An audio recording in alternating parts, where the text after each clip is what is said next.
Hey everyone, it's Erica here with the Gallatin Valley Sentinel. We are sitting down with Stephanie Spencer tonight, who is running for the Bozeman Government Study. Stephanie, welcome. Thanks so much for being here. Thank you. So, why don't we start with you telling us a little bit about your background? Personal or professional? Personal, whatever you wish to share. Oh, okay. Well, I was born and raised in Bozeman, and I moved away after high school to go to college, and then I moved back here with my family in 2021 because we wanted to send our daughter to excellent schools, but couldn't afford the college price tuition of elementary school down in Texas. So we moved back. What are some things that you and your family like about living in the city of Bozeman? I like the convenience of a small city while still having the approachability of people like a small town. And have you ever been involved in politics before? Not at a not at a governmental level. No. I mean, Yeah, I guess it's like officially involved, not attending meetings and such like a lot of us are starting to do.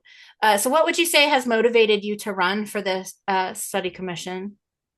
I'd be after attending city commission meetings and feeling as though, although the city commissioners do sit and listen to people, as in actually like listen to the words, Hmm. it I felt like they don't hear the words and they may not understand the lived experiences of other people throughout the city because they all reside on the south side and I reside on the north side. So knowing what I live on a daily basis versus what they live can actually be starkly different, even though we only live in a small city. Sure. Do you think that the city is moving in the right direction? Why or why not?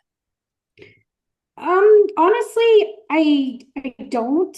I feel like they're focusing on projects that don't need to be run at a government level when they should be focusing on the pipes, the plumbing, the city services, and meeting the basic needs of the citizens of this community.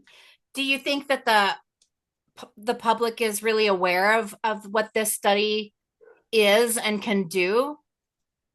Um, Unfortunately, no. Every time I tell somebody that I'm what I'm running for Right. the study commission, they have either never heard of it or they have no clue what the function of it is. And I think that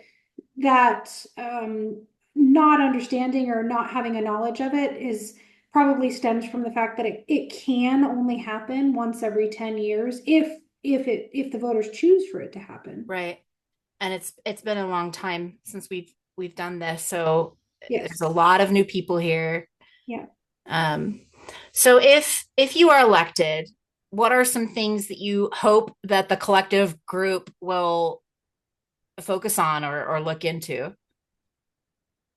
Looking at the different or the various options that we can have as a city for government structure, but also just listening to the community and engaging with them. One of the biggest drawbacks that I've encountered or heard among various people running for the study commission is that a lot of them have already made up their mind, like this is what we should do for the city. But the Hmm. problem is that's one person's thoughts, not the broader community that voted for this study to happen in the first place. Yeah.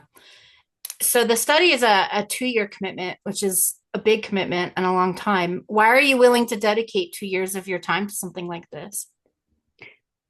Because it's a amazing opportunity, I think, and it's something that only happens in Montana, that only people that live in Montana are afforded by our local government. And so, for me to have that potentially positive impact on the direction of our city in the future is just it's a wonderful feeling, and I would love to dedicate time to that. And if you are elected, we would love to invite you back to have more conversations with the Sentinel in the future. And before we wrap up, I would just ask, why should the people in the city of Bozeman vote for you, Steph? Because I deeply and passionately care about this community. So much so that, I convinced my husband to leave a job with early retirement down in Texas so that we could raise our daughter in the place that I grew up. And I know that change happens, but I think we can offer better change than we have been. I think that's a great answer. Well, we are very grateful for your time and wish all you and all of the candidates luck. And voting day is upon us. So these interviews that we've done are so important, and we hope everyone will go and visit at thegvsentinel.com. Stephanie, thank you so much and enjoy the rest of your day. Thank you, Erica. Absolutely.